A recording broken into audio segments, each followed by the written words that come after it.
Good morning साथीहरू। बिहान उठेर नुहाइ गरेर कपाल मिलाएर टक्क अब नास्ता त खानु पर्यो।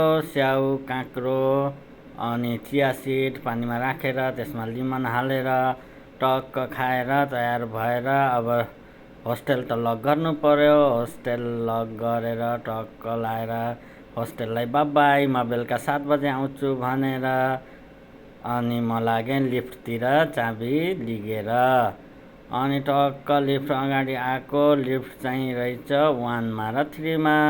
म पनि जान पर्ने 1 मा, तर म बस्ने 8 फ्लोरमा। त्यही भएर लिफ्टलाई बटन दाबेँ, लिफ्ट पनि आयो। तल झरेर साइकलनिर गएँ।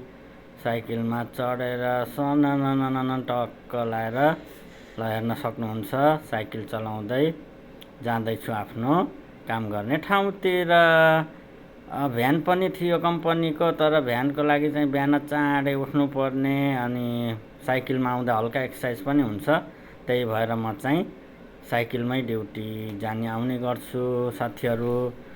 अब आफू काम गर्ने ठाउँनिर पनि आइपुग्न लाएँ। ल हेर्नुहोस् है, यो मैले काम गर्ने ठाउँ चाहिँ बिल्डिङ त्यही हो।